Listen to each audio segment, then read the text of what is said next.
Welcome along to Netball Unlocked Big Interview Series, where we catch up with some of the biggest names and faces in our sport, well, for a good chat. And I'm delighted today to be joined by London Mavericks and England's own Razia Quashie.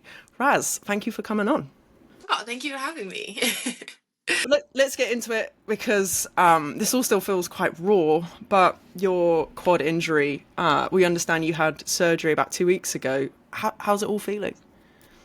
It's still fresh. I've got a long scar about this big on my quad. But it's fine. I think the first 4 weeks was the hardest part when you lose all independence, you can't walk, you can't drive, you can't do like basic tasks. I think that's like the hardest bit of an injury like this. But I was quite fortunate, did my Achilles previously and I was in a boot for weeks and weeks. So 4 weeks isn't too bad.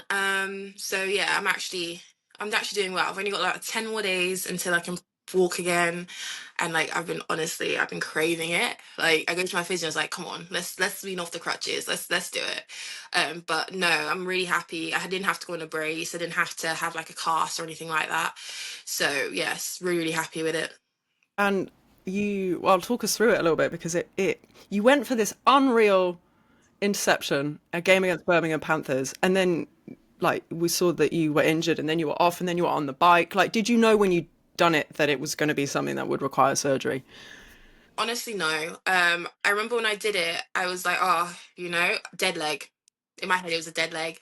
And I remember coming off, I was like, I just need to wrap around it, get in there, keep it active, and I'll be on again. And I remember Tamsin coming over and like Cam, and they were, oh, you're going back on, aren't you? I was like, yeah, yeah, yeah. I remember like coming back from halftime, warming up on the bike, sidestepping, jogging, and then physio was like, no, you're done. I remember like it was such a tight game. I was like stood next to her on the bench and that behind the last quarter, and I was just staring at her, and she could feel the the evil I was giving her. I was like, look, if worst come to worst, I'm coming back on. Let's go.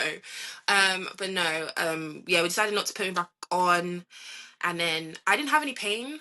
Like the initial bit did hurt, and the push off, but after that I didn't really have any pain. I could walk for the first 2 weeks before the surgery, and then when I went to do my MRI or the ultrasound, the doctor was like looking at it, and he was like, let me just check the other one, and I was like, oh no, I know this. I've done this before. So yeah, he checked the other one, and obviously it didn't. It wasn't the same. Went for my MRI, and in my head, I thought it still wasn't that bad. Like maybe worst come to worst, it's a grade one, 2 weeks off. I'll be back for the semis. Because at the time we were hoping to make the top four. And then the MRI came, and he was like, the white is damaged, and I was like, okay, yeah, yeah, I'm ready. And it was all white, and I was like, yeah, okay.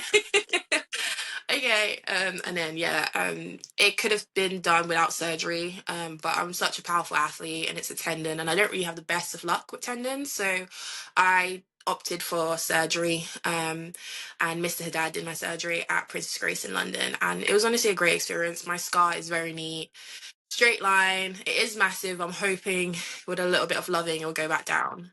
So yeah. I mean, Raz, this isn't your first rodeo either with injuries to Achilles back to back in consecutive years. But how are you as an injured athlete? What's it like mentally for you to go through that? Um, I feel like I've had like my mental battles like throughout my career. I think injuries is one of those hard things because you always get when someone describes me it's like, oh, she's so resilient, and I'm like, no, I'm not. Like you're not there behind the scenes when I'm laying in bed, I don't want to come out, or I've cried when I didn't meet benchmarks, and I just don't want to be seen or like don't want to participate. I'm not really a social person anyways, but like when I've done an injury, I don't want to go on Instagram. I don't want to see anyone. I just want to get away from netball. And I feel like my whole life revolves around netball and season. I think when I couldn't be there for the girls, I was just, yeah, I was in a dark place because I know I felt fine because I was walking, I was doing everything, But yeah, no, I'm not a happy person to be around when I'm injured for the first couple of weeks. It's a really dark place for me. And then afterwards, I'll kind of like bring myself out of the funk because I realize, it's something you can't change. You can't change it. It's happened.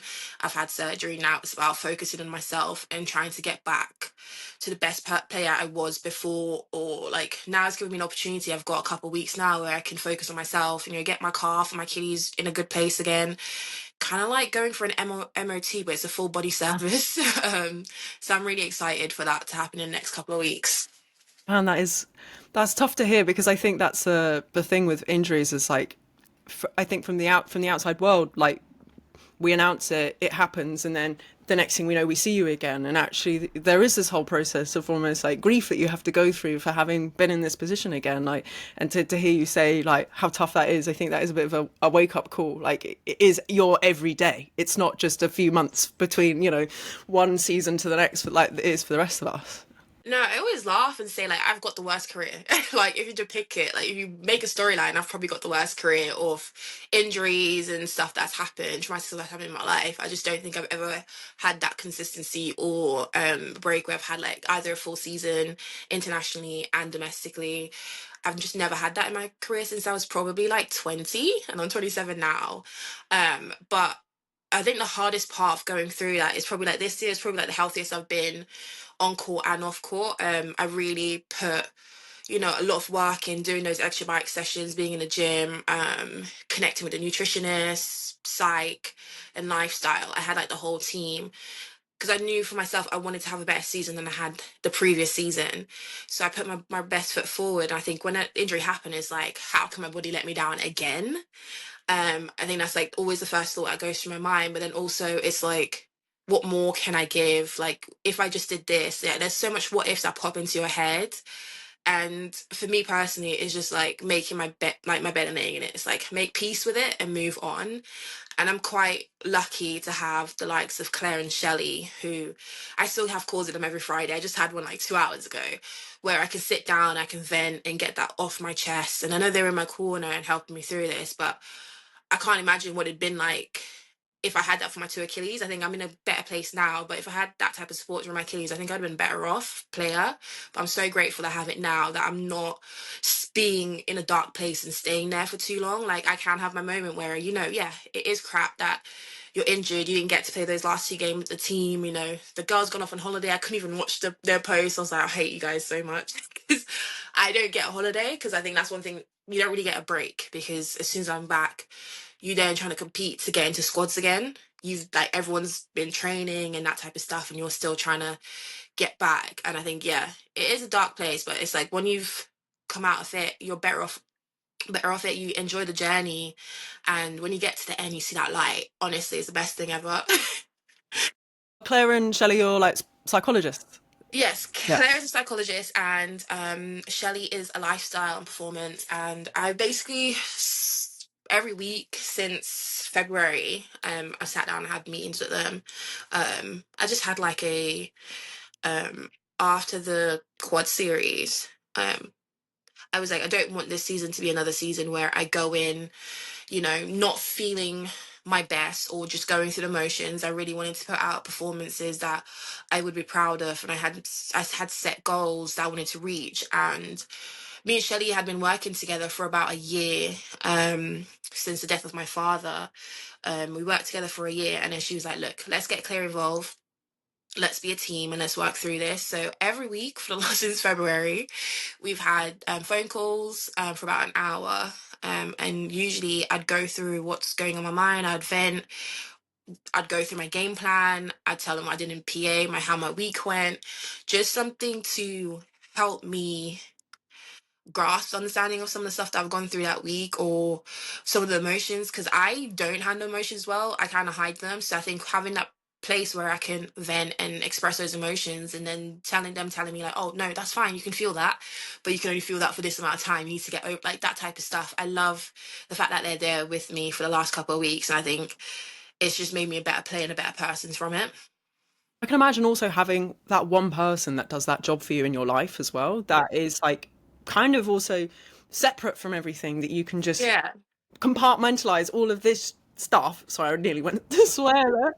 Forgive me, but to have that, yeah, it sounds like it's been very empowering for you, and like, forgive me because I know you couldn't finish off your season, but the season that you had, Raz, I've got your numbers in front of me. 12 appearances, 20 rebounds, 47 gains, 25 intercepts, 44 deflections, 10 pickups, 3 player of the match performances. Have you at least been able to like say that this has been for you like one of your better seasons, even if it ended the way that it did? No, I think I'm very hard on myself. I think there's something I have to work through when I talk to Shelley and Claire. I'm proud of myself because like I wanted to get top four, and that's been a goal of mine for 9 seasons. But no, it's been a goal of mine, and I think I wanted to get there so bad that I did everything physically possible. I mean, I tore a tendon for it, but um I'm always so harsh on myself. But also sometimes, when you spend so long in that dark spot, you don't ever really see the light when it comes to yourself. As you said, like it's quite nice to have that person to vent to, but usually I'm that person, so I don't really ever get to express myself outwardly, emotionally, and like what I've gone through for people. I'm usually the one like listening and giving feedback. Um, so I think reflect on the season, like I'm proud, but then I still kind of fully haven't grasped the idea of what the season was like. But also I think sometimes you go on media and you're like, yeah, maybe it wasn't that great. So yeah. Let's talk about that because that's something actually that I picked up on with Ella Powell Davies on our main podcast, talking about some of the attention, the negativity online for certain players. And Georgia Rowe, for example, has been getting a lot of it and been responding. And but I feel like there are players in netball across the teams and clubs and countries that get a lot of flag, and I feel like you're one of them. Tell us, like, what is that like? Because I can't begin to imagine. It's hard. Like, I'm not gonna sit here and say it's not hard. I'm a very person who like I'm very blunt and logical in the way I think. And I think personally, I feel like some of the people like who hate me hate Mavericks. I think they associate me with Mavericks most of the time, or they just have some type of idea because of the way I look or the way I act. Is like these assumptions that are made, and it's like so far from it. But I can't change what people say about me. I try to say like out of the media, like just so my name isn't brought up, because it's worse than like when you haven't done anything or you think you had a good game or whatever, and it's like you go on there not to seek validation. I don't really go in there anymore, but like you go in there and there's like all the stuff that you see is like, okay, yeah, I'm gonna get out of here. I would love for this netball community to be in like uplifting place, and I'm not saying you can't share your opinion about a performance that you've witnessed or whatever, but I think there's a difference between sharing an opinion and bullying. And I think that's one thing that really gets to me. It's like, yeah, I know you can say you want to bring the fan base, you want to have criticism and take it, but there's criticism and then there's just bullying. And some of the stuff they say is like, oh, she's just so full of herself and whatever. And I was like, I promise you, I'm far from it. Like, I have so many insecurities about my performance, about my career as a player. I think people see the RBF, or resting bitch face that I have, or the persona I put on court or whatever, and it's like they think that's me, and it's like, well, you don't know me off court, and you probably won't because I won't. I'm not very a social person, so you won't see me in social settings. You won't necessarily see me out with most of the girls or whatever. I like to keep by myself, and then I think, do I keep by myself because I'm afraid of what they're gonna say to me if I was that outward person anyways. So I think that's like the two face of it. Um, but yeah, no, it is hard. I think the hardest one I've ever had to deal with was a year ago or 2 years ago, when I pulled out the South Africa series, because to take care of my dad, and I came back and I did the January series, and I think I had a really bad game. I don't think I know I had a really bad game against Uganda, and I remember making a mistake of like going on Twitter and like the stuff I saw. Honestly, at that point, I wanted to quit. Like no, straight up wanted to quit. I was ready. I remember doing the season. I was like, I'm not coming back. Just I'm not. And I think that was probably like I was probably the darkest place I've ever been in regards to my dad and his health and everything like that. But I think when you then go on social media and you see that, you're like, wow. I didn't have a bad season. I then came on again and played against Australia and New Zealand, and we almost took Australia and we took New Zealand. So there were stuff to proud of, but I feel like sometimes all that negativity overshadows any type of positivity that I have in my life, because I think I can only focus on like one emotion sometimes, and I think when you're in that bad place and you see that, that covers everything. Like there's no positive, there's no light that can come through after that. So I try to stay away from it. I don't think I've opened X in months now, just because of how again Maverick started the season and how we did. I think we got so much hate. I was like, I can't see it. Outside, out of mind. And I think I do that for everything, which is probably why I'm like less active on most social media platforms.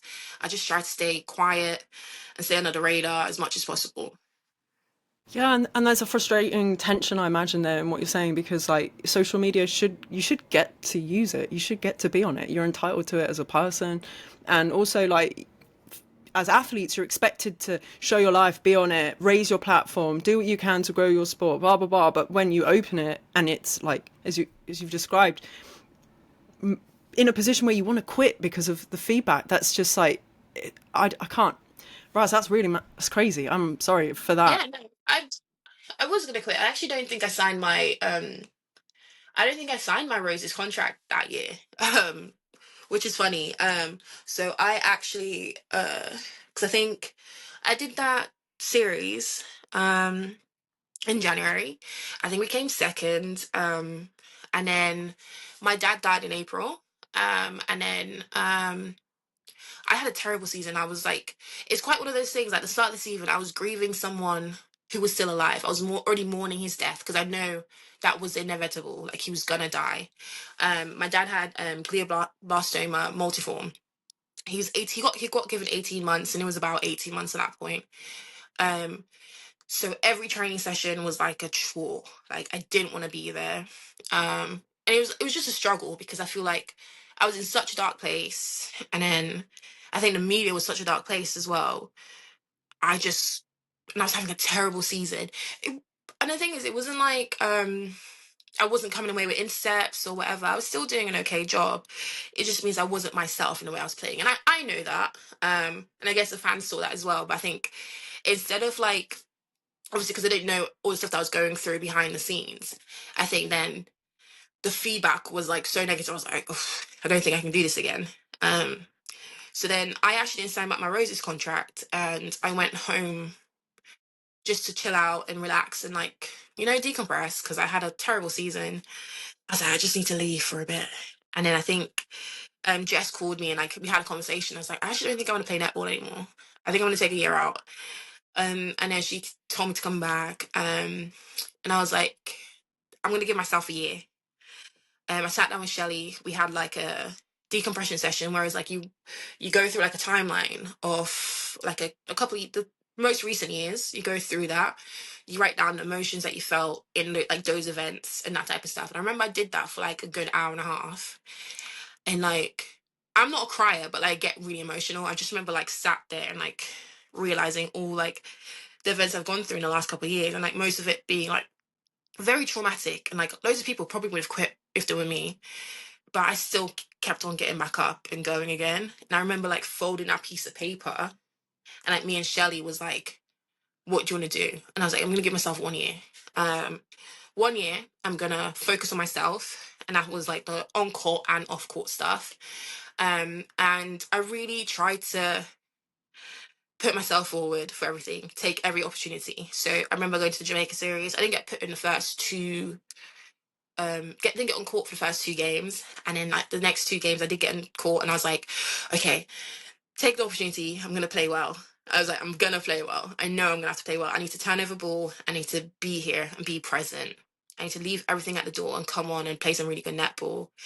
And I think I managed to just like get although it wasn't starts, I managed to come on and get a couple of intercepts, and I was really proud of myself because I think at that point I was still working my way through all like the mental stuff I was going through. And in the January series, I just remember spending that time over Christmas with Mavs. I think it was like the fourth session that we were all there, and like sitting down and talking to like the coaches like Mickey and Tamsin and that type of stuff and doing that type of tactical stuff. And she's like, "What do you want to do?" I was like, "I just want to like netball again. Like I just want to like it again." I think when January series came around, I obviously got the four starts, and I was like, wow, like this is what it is. Like I'm starting, I'm playing.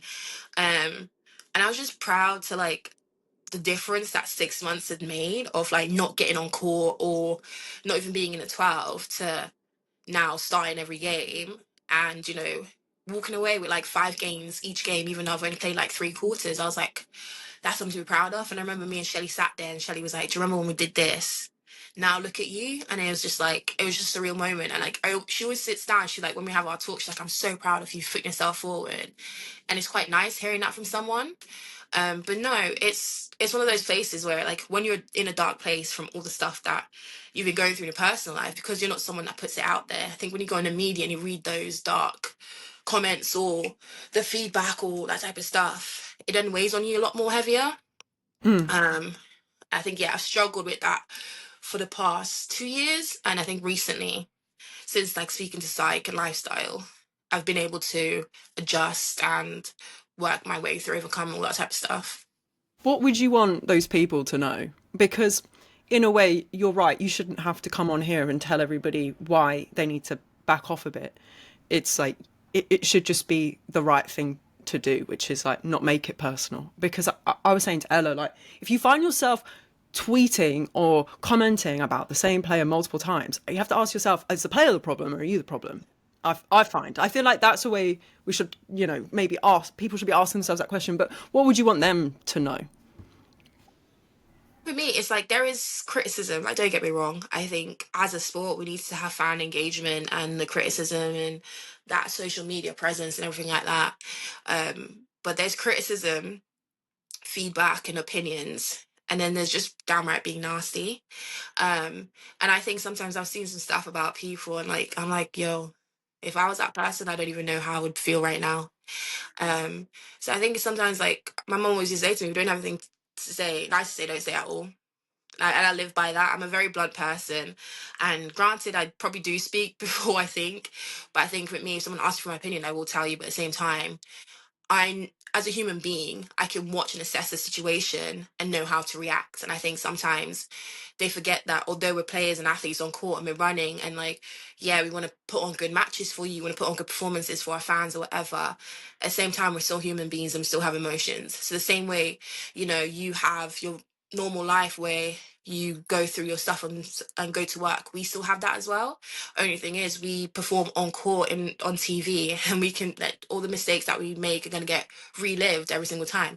I promise you, if I made a mistake, I see it on PA the next week.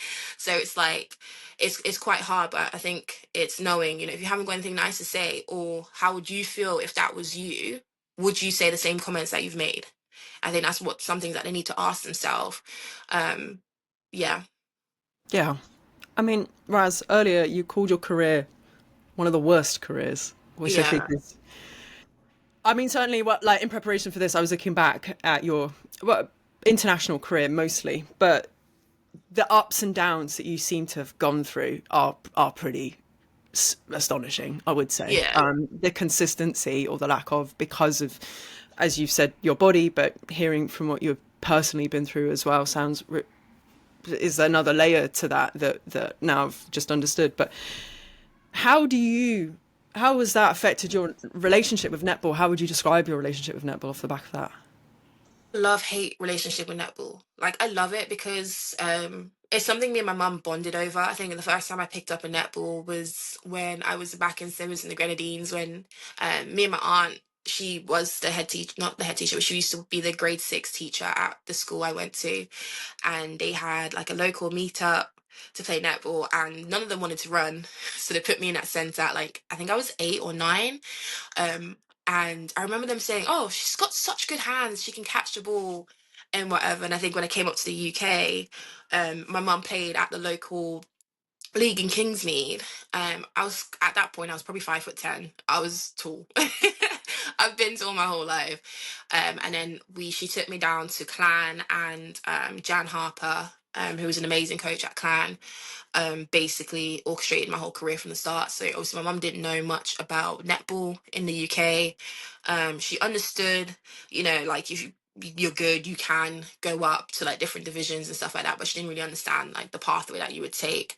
So I think, Jan Harper was in my corner and she planned the whole thing. Even when I was in regional academy and RPA, she, made sure I got to the England camps and organized my train. And like, my mom's terrible with technology, so yeah, she did that all that type of stuff behind the scenes. And yeah, it's just been like a hard journey because it's like not only injury, but also you said personal stuff. Like, I'm quite a private person, which is like, I find it quite funny when people are like, oh, she's so this and that. And I'm like, I promise you, I'm far from it. Like, I am that idiot behind the screen. Like, if someone falls in training, I'm laughing. Like, I am the person that, as soon as I'm on my period, I am the clumsiest person ever. I trip over my own feet and I'll just lay it on the floor just to get sympathy. Like, I am that person, but I think I look back at my career and like, I don't think there's never a moment that I'm like super proud of. I think that's probably like the hardest part. Um, I can't think of a time frame or something. I'm like, oh yeah, I'm super proud of that because it's always been something either midway through or at the end that's kind of like blighted the whole thing. So yeah, it's a love-hate relationship. I love it because, it's a sport that my mum and my aunts played and like they introduced me to. I hate it because, I've had 3 surgeries, ruptured 4 tendons, experienced some of the hardest time while being at the forefront of on-screen playing. Um, and I just also sometimes I think the hardest part is doing the rehab and not having that break. So I think when I did my Achilles, I had 7 months of rehab, went straight back into domestic season, and then ruptured my second one midway through that season, did another 11 months, and then went straight back into another domestic season. So I think sometimes I hate the amount of sacrifices we had to make to be on court. I think sometimes that all accumulates and it does affect me sometimes, but I think at the moment I like it. It's only because with this injury I could hate it right now. I'm not in a brace and it's not as bad as I thought it was. The recovery process, I mean. So I still like netball at the moment, but there are phases where I actually absolutely hated it. Didn't want to pick up a netball. I remember my first 2 Achilles injuries. I didn't pick up a netball for the first 6 or 7 months because I couldn't be around the sport. I was in so much dark place. I'm like, if I'm not gonna play, I'm not picking up a netball. I think that was my thought process, and I think in physio they respected that a lot. So we used like rugby balls and tennis balls when we didn't pick up a netball.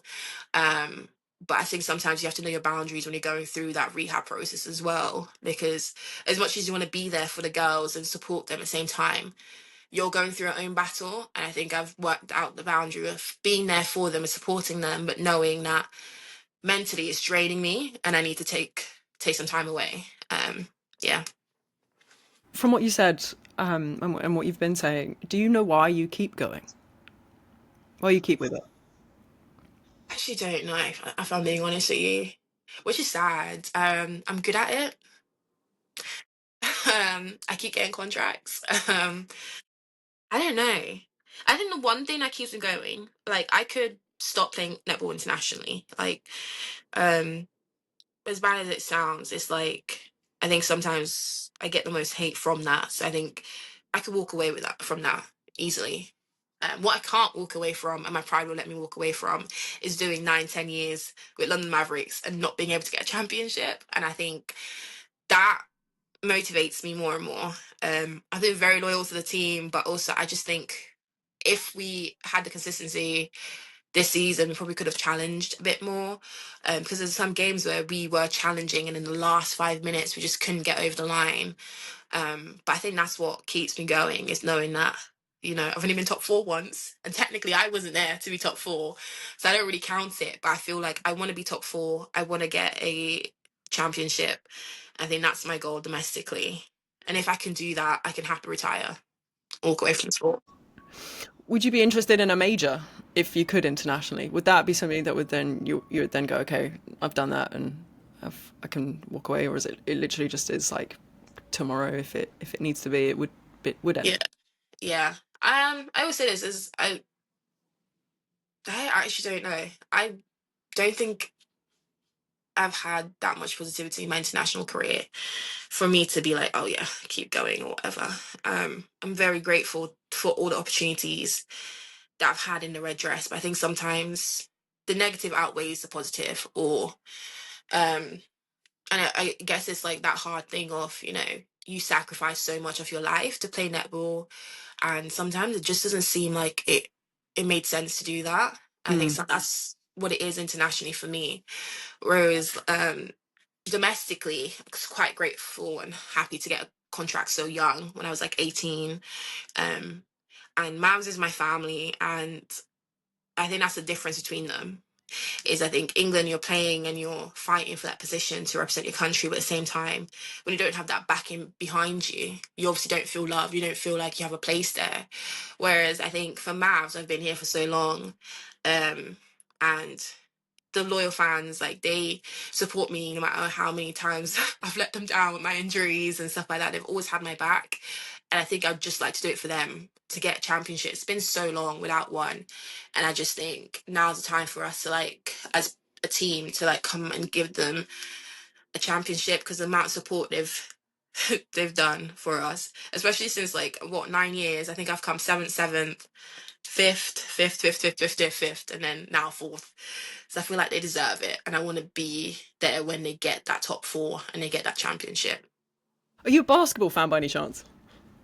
Yes, I am. It's the way you're talking about a championship is very like NBA, like getting a chip for the team. No, I am. I think it's that thing of, when you listen to MJ talk about it and all this hard work and how the pieces came together.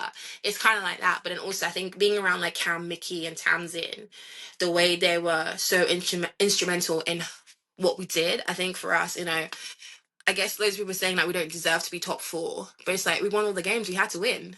That was the plan, and we did it. We executed it, and that doesn't take away from any of the performances that we put out. We just had a plan, and we came together and we made sure we did all that to achieve top four. It's a shame that we couldn't get over the line or we couldn't compete as much as we did. But I think for us, when we set a goal, um, at the start of the season, we work tirelessly to get that goal. So I think when I talk about it, I think about those great minds that were behind the scenes, very much from the start. We need to beat all these teams, and then we need to scout these teams. And I think for us, it was a clear plan. And like when we step on court, we knew what we had to do. Yeah, we had some close calls, but we did it. And I'm really proud of the girls and like some of the performances that we were able to put out on court. Yeah, what do you make of the rebrand of London Mavericks then? Because like you're a stalwart of the side, right? You're one of the most loyal players in this league. To have Tamsin on board, Mickey on board, Camilla's been there a long while, but and what's it? Has it been refreshing? Has it felt like a change on the inside as well? Yeah, I think culturally there's a massive difference in how the team is. I think this is the first time where not to past teammates know this to you, but I think it's culturally it's a lot different. And coaching staff wise, I think the minds that we have coming together working towards the same goal is completely different than what we had previously. Having the likes of like Tamsin, Mickey, and Cam, who analytically they are great.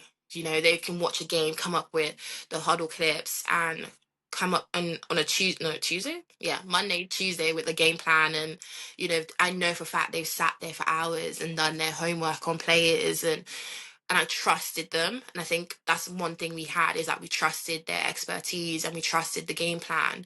So when we go on court, yeah, we had a couple dodgy quarters because we didn't stick to plan. And it was very apparent when you went back into the PA and you saw you're playing. It's like, no, we said you couldn't go there first phase. And you did that 22 times. Like, it's one of those things where it took a while to trust it. But I think when we trusted and believed in it, it was great. And I think, yeah, culturally, all the moving parts that we had. So we had the PA, Izzy, Ishan, Soph, and James. I call him Jameson's S&C. I think we're all such a family. Like, we used to have lunch together every Monday and Thursday after we trained, and I think that just made us into such a good unit. Like, we knew each other. We did quizzes. We made fun of each other. So I think it made us into like a nice family. Brunches after training. I didn't go as often because training was at 9, and I'm not a morning person. So I like my sleeps. I'll be like, guys, one or twice, not every single one. Um, but even like the girls, like they love spending time with each other. It's like I was like, oh, you're going? Oh, I'll come. I just love that feeling, or hearing that, or someone like saying, "Oh, do you want to go for lunch? I feel a bit peckish." Yeah, let's all go, and then 10 of us would rock up to the same place. I think it was just a nice family. Um, I was the oldest one, which was crazy until Amy came. But I remember being like 27 and being the oldest one, and I'm like, what? What is this? I was the youngest for so many years, and now Izzy is the youngest, and I'm like, this is crazy. That is funny, isn't it? That you, because 27 isn't old, man. It's It's not old. not. It's not. But I'm the oldest one, and I was like, this is wild. This is new for me. It's so nice to hear that because actually, at the end of the day, if we're being honest, this sport is not, you're not earning loads of money, No. right? Like, it's kind of thankless, like domestically and internationally, and the as and you've pointed to it a bunch of times, but like you don't rest. So actually, like those little things do matter, don't they? Like they're the bits that kind of keep you interested and go into training the next day. I think what saved me during like most Achilles injuries, I work at a prep school, and I hated netball. At this time, I really hated netball. I was really angry at my body for betraying me twice. And the second time I did my Achilles, I just remember asking God, like, why? Why me? I was like, I know you have a thing, you give your best, your hardest battles to your strongest soldiers, but it's just not me. It's not Razia Quashie.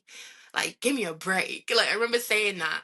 And then I had to go back and I had to like pray and read the Bible and like, get my head around that type of stuff. But I had the opportunity when I came back from my second Achilles. I got sponsored by a school called Belmont.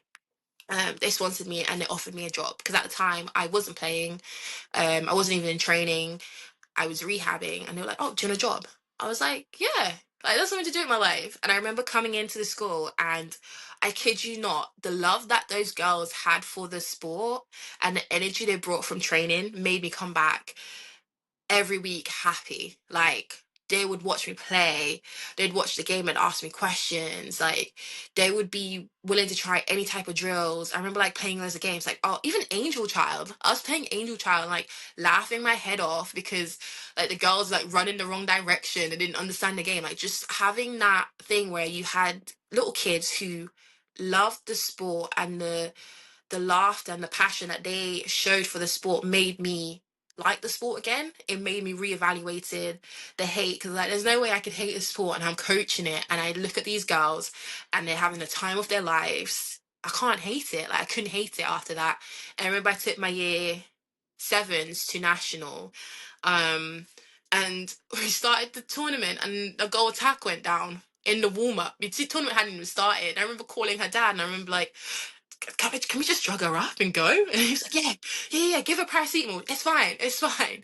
And I just remember like seeing the parents come and like them bringing me brownies and little treats. I was like, you know what? It still isn't that bad. It's really not that bad. I don't know why I hate it, but I think they made me love it. And I've been there for 3 years now, and I've had some of the girls since they were in year six. Now some of the girls since they were in year three, and now they're going to be my year sevens. I was like, the love that they have for the sport and like the dedication that they show for it, because I train some of the girls every Friday for an hour after school on a Friday, and they turn up every each week, and I'm like, I probably wouldn't have done this at your age, but the fact that you're doing it to be here with me is crazy. And I tried my hardest to like, I remember going away and like thinking of all the drills that I'd done at England or at Mavs, like Ted ball. We did netball, tennis, because they had the tennis nets out this summer.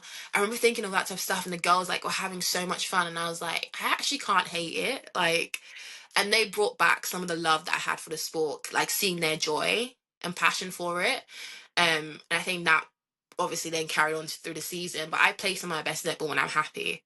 If I'm not happy, I'm a terrible player because I'm one of those people like I need to get my head around it. There's nothing you could do or anyone could do that could influence my emotions or my feelings or my thoughts about something. I'm very stubborn like that. I am a Virgo, so I don't know what that means, but I am a Virgo. So I think it takes myself to get out of like some of the headspaces I get into. So sometimes you'd watch me play a game in the first quarter, a goal shooter might have the best of me, and then I go away at quarter time. I'm like, what the hell are you doing? Get ahead in your game. And then Mickey be like, Razia. And I'm like, yes, I know. I know. And then I'll get back on and it might be a different, think it's a different player on court. But I need to work myself through. And I think the kids really helped me doing that because they watch my games. I know I wanted to play for them. And the post game, the second game we played against them after losing to by 30 the first round, they all came and they all watched me. And I promise you, I couldn't get anything in. And I went down there and for one of the last quarter, and they were like, Raz, miss. And I'm like, I can't turn around and greet you. Like, I just can't. Um, but yeah, like seeing the support I have from them as well, because I think altogether, like 100 and something students came just to watch me play. And I was like, I love them. So yeah. Got your own little army, Yeah, actually, I turns out. do. I honestly do. Like seeing how many like sign up to my clubs and that type of stuff and like want to hang around me and tell me their little secrets. It's just so cool. Almost a sense, Raz, of like, history repeating itself because you were inspired to play netball because people around you loved it, and I'm sure that Yeah. these girls are seeing that in you, and the energy that you're bringing, no doubt, to them that's the cycle of netball, I No, guess. it is. And if you'd asked me if I like kids, I would have said no. If you ask anyone that knows me, if they could see me being a coach and being around kids, they would have told you no, like wholeheartedly. I've never been that uh overly affectionate person or like friendly because as I said I've got a resting mean face. um it's not even like I mean I just sometimes there's just nothing to be happy about so I'm not smiling. Like yeah, so I think I have like and I think seeing everything that that's happened and like trying to not be that coach that's like mean and like boring. I want to be that exciting one. I want to be the fun one. I want to be the one that they look up to. I don't want to be the one that they fear and they turn the opposite direction. I want to be the one that they come up and they tell everything. And the talent that the younger generation have these days, nothing compared to what we have. They've got so much skill set. I don't think tactically I could even comprehend some of the stuff that I'm teaching my year eights at that age when I was that age. So I think seeing how their young minds and how they go about stuff is ridiculous. And like I'm so proud of like all my students.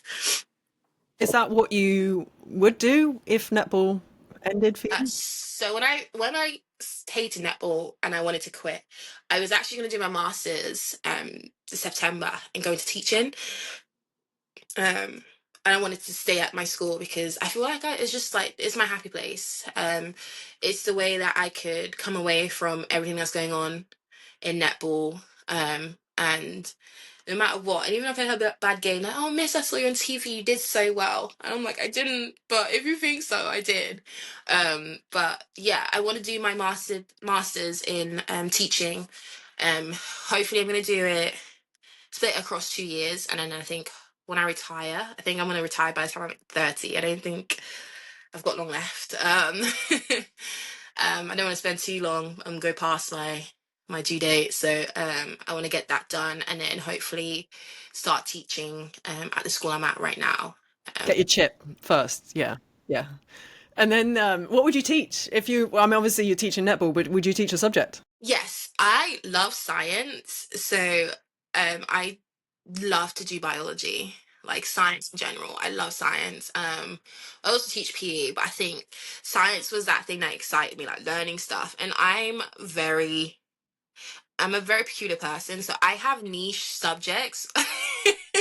Or I go down rabbit holes. So like if I watch something on a movie and I just think, oh, that's weird, I will then research that thing and find everything out about it.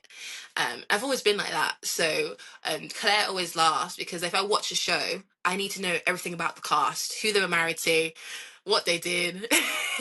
You're the little box that pops up with like this person's height, age, past history. Yeah, Yeah, yeah. that's me. I was like, did you know that he's related to this person and they were married? And yeah, that's me. So I think, yeah, no, I'd love to do biology, like science, but like biology and like specific. I'm not really a physics person, but like, yeah, biology, would be my one. But I'd only work at prep school. I don't think I haven't worked with like senior students. I don't know how that interaction would go. I've only worked up till like year eight, but yeah, science, PE for sure. Um, and obviously games and yeah, netball. It's so nice to hear your like how passionate you are. I was drawn, Raz, to your Twitter bio where you have a quote at the top. I don't know if it still resonates with you, but one of the things at the first couple of sentences, happiness is a choice, not a result. Is that something you believe still in? Yeah. I think, as I said, I mentioned before, it's like no one can really affect my emotions. Only I can do that. And I think sometimes I've learned it the hard way. Where you've read bad stuff about yourself or someone said something negative about you, and then you can let that affect your whole life. My mum's been really good at instilling in me that confidence in knowing who you are and knowing your character and standing by your pillars and what you deem more important in your life and stuff like that. And yeah, happiness is a choice. You can either see something, read something, hear something that could let it affect your whole life, but you don't have to. Do you know what I mean? You don't have to. So yeah, no, that's something I stand by and I always say. Um, I thank my mum for that because I could have been brought up, with low self-esteem and that type of stuff. But my mum was really good, and whenever my little sisters like says something negative about me, mum like, so what? Like, so what? What can you do about it? My mum was that person, so I think I'm so grateful to be brought up in a house. I think being brought up in a Caribbean household, you need to be strong. You need to be strong. Because they don't have any filters, and like sometimes they don't even think like how it affects you, but you need to be able to brush everything that they've said off and choose to live in your glory, and that's something I'll continue to do. Did she ever imagine that you would be playing netball as a job internationally? Like, she must be proud of you for that. Yeah, so my mum actually played internationally for St. Vincent and Grenadines before she started having babies, and she's a nurse. um, but no, I don't think she ever envisioned it for me. I think she saw my height and said, oh, maybe potentially, but it took an outside person to get her to say, oh, take her to these trials. I think my mum's, one of those people, like, mum's not that old, she's barely 50, but she doesn't do social media, so you could think, well, I've been playing since I was 13, but she wasn't interested in it. She always wanted me to read my books and do well, university. She wanted to go down that path. It took other people seeing that. So I had a great PE teacher called Miss Peak, when I was at St. Michael's in High Wycombe, who put me forward for these trials. And then obviously I had Jan Harper, from when I started playing netball outside, who really started my career of making sure I actually attended the right trials and actually put myself forward and grasp every opportunity. But no, my mum did not think I would be a netballer. Still to this day, like, there's comments like, oh, we really need to have someone who does good stuff in something.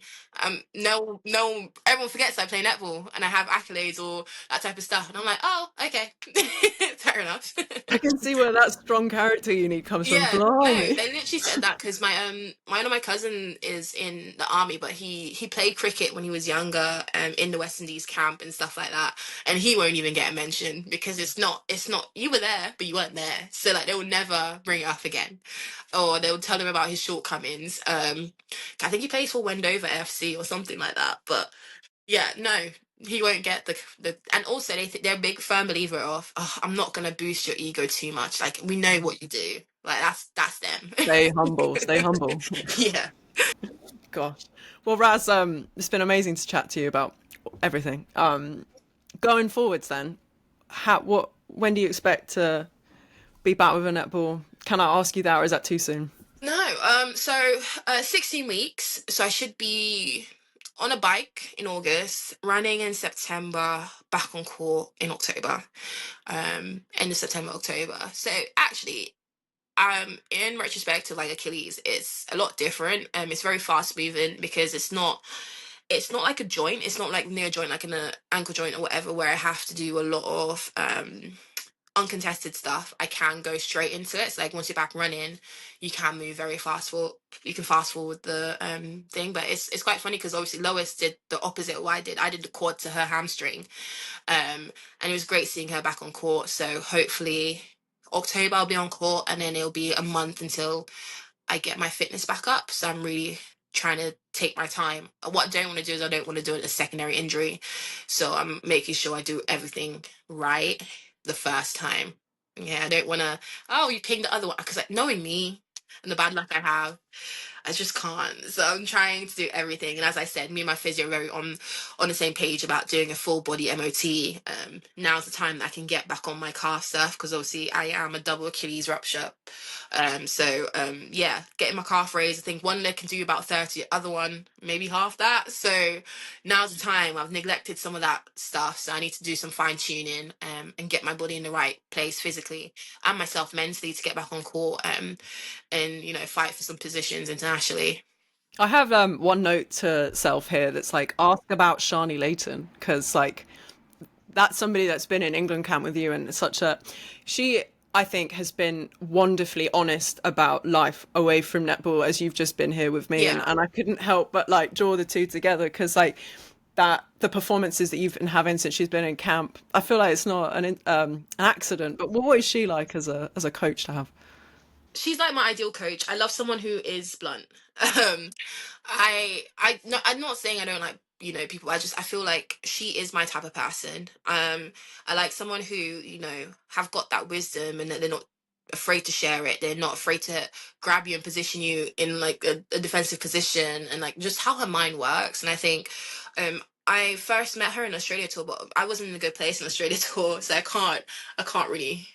But like since like the having her in January, and I remember she introduced like going to the wall and putting her arms up, and like we've never done that before, and like marking a shot. And I've tipped a shot this season, and I've never tipped that ever.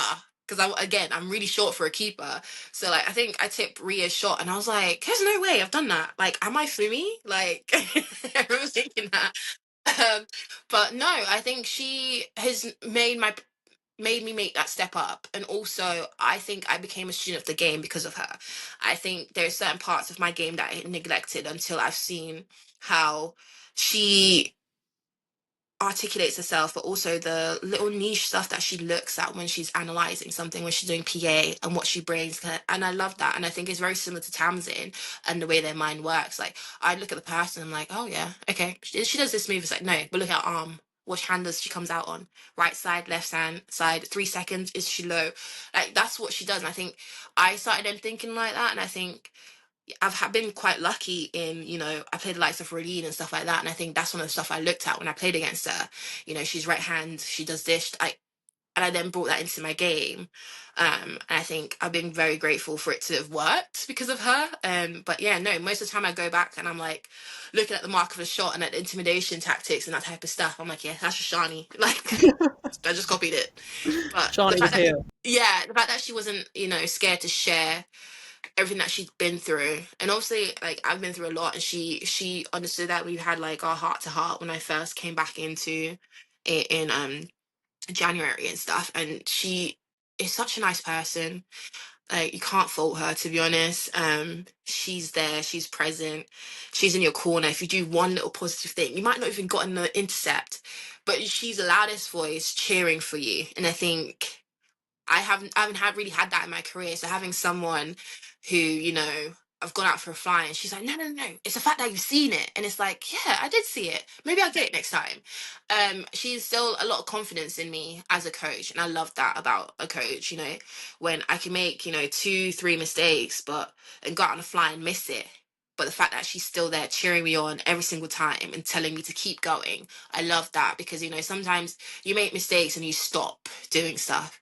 She's always one of the people, don't stop, like do it again. Because you never know what the outcome is. Like, they might have sensed that you've come out on two already. They might be scared to give the third one.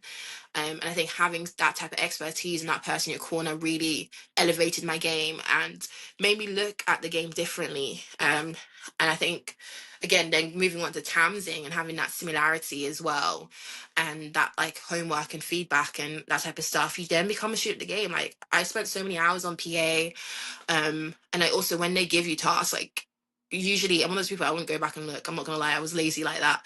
I'm like, yeah, I believe you. I'll do it. You know what you're talking about, so I'll just trust you. But I think actually going back and then doing my own research and actually, looking back at the clips, and like, it was quite good because we had homework each week that we had to go and do.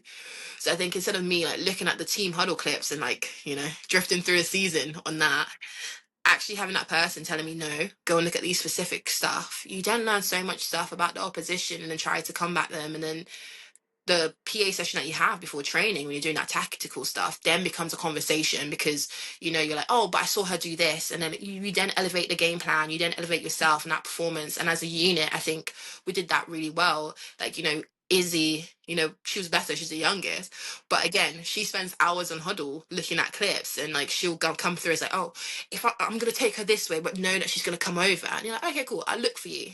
And then you can have those type of conversations, and I think, yeah, very grateful for the time that she came in as well, because I think when I was in that dark place, she really helped me get out. So yeah, so proud of her and everything that she's like instilled in me, and I'm really excited to see her when I come back. Yeah, I felt like I had to ask because it does feel like there is a certain timing to it as well, Yeah, and I think I'm so happy to hear you excited because it feels like when you want to do all of that extra nerdy homework stuff and you get yeah. into it and you get into it more, there's an excitement to it. So that seems like No, a there's real positive. wholeheartedly an excitement. Like, I remember when we played Forest, and I was like, I remember watching everyone. I was like, oh no, guys, she's not scoring 20 super shots on me. I can't have it. um, and like going away and actually like doing that homework. And I remember we had a really good third quarter, and everyone's like, oh, you did so well. I was like, I didn't do anything. I was like, that like the center, wing defense, goal defense did all the work. I was just there. Like, I don't actually think I touched the ball, apart from the one ball that Susie threw to me and I dropped it 'cause I just wasn't ready.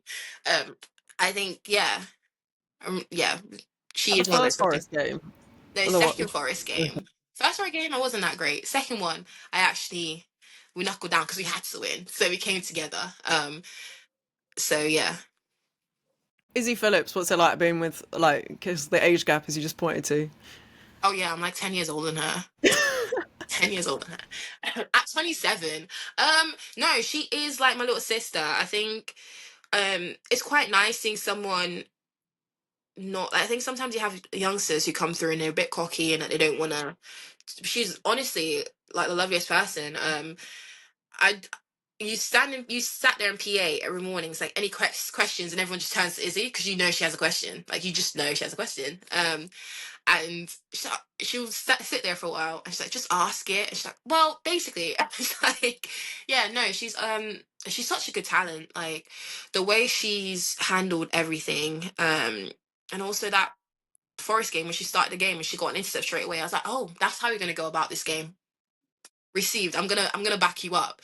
But like, it really set the tone. But no, she's honestly such a talent. The way she analyzes the game, the way she comes out and performs, also the communication piece, because like I personally couldn't play with defense and talk, but she is one of those players that will give and give. She knows what she needs to do. She's like, what do you want? Do you want to send her there? Are you comfortable going there? Like, she's always asking questions, she's always willing to learn. But also it makes you want to play for her as well, because you know for a fact that she's gonna run that player hard. The least you could do is come out for the fly and help her out. Um, but no, she is like a little sister. I love her to bits. I am a very unserious person, and we can't be together. We've realized that. We had this thing where we did a handshake at the start of every game, where we'd be like lock in. We literally go up to the third line. I'd shake her hand and be like, "You need to lock in. Like, let's be serious now."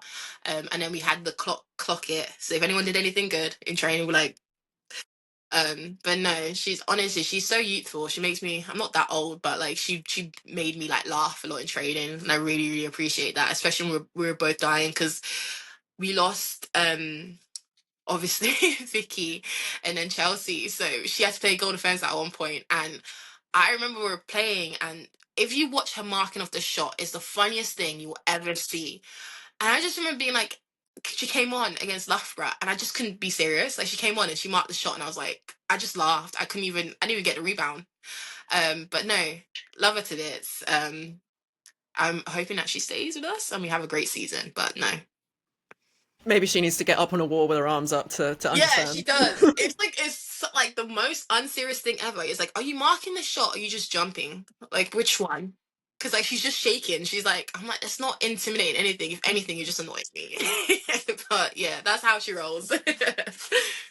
Man, Raz, like, I've taken up an hour of your time. You've been so selfless with it. Thank you so much for this conversation. No problem. Honestly, it's been amazing. Thank I'm you. like beaming. So I just Yeah, it's like someone says something, and sometimes it's like, oh, you don't do that. And we're like, and like no words would be spoken, and Mickey would be like, shut up, you two. But also, she's very unaware.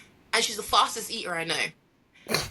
No, I'm not even joking. She's a fast. I'm a slow eater, but Izzy's a fast eater. She'll come before game, and her pre-game meal is sushi. Weird, but we let her do it.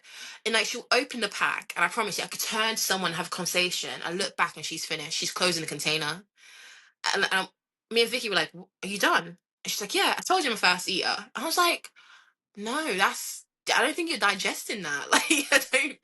Yeah, no, but yeah, we got Anything in else you want to trouble. air about Izzy? Like, let's get it. No, we got in trouble a lot. Like she'll be eating in a team talk, and like she'll have like a packet of crisps, and she'll be rustling the whole time someone's talking. But she's so unaware. She's like digging her finger in, licking her fingers, and like everyone's like waiting for her to stop, and she just didn't stop. And then Mickey was like, "Izzy, stop!" And we're all like, "Thank the Lord." I was getting so triggered by it, but no, she is. We're very unserious together, but also it made training really really fun. When we're all together, so no, grateful to have her in the team. Sounds like you have a good chemistry, which is nice. Oh, so Yeah. fingers crossed that it stays as Stay you together. say. I don't know what's happening, so we'll see. You're just sitting there recovering, focusing on you, then come back. Yeah, it's my time now to. I can only focus on myself. Like I'm still upset with them that they went on holiday without me, but again, I can't walk, so I can't fault them. Live your life. I'll get my time next year somewhere, I guess. But no. I'm really happy. I'm in a happy place. I think I want to really take care of myself in this window I have before the international and the next domestic season starts. I think it would be silly of me not to come back and be in the same place that I was previously, because I think I made some progress in my performances and I was putting that out each week. So I really want to get back to where I was previously. Stunning. Excellent. All right. Well, thank you very much. And yeah, speak to you soon. All right, thank you.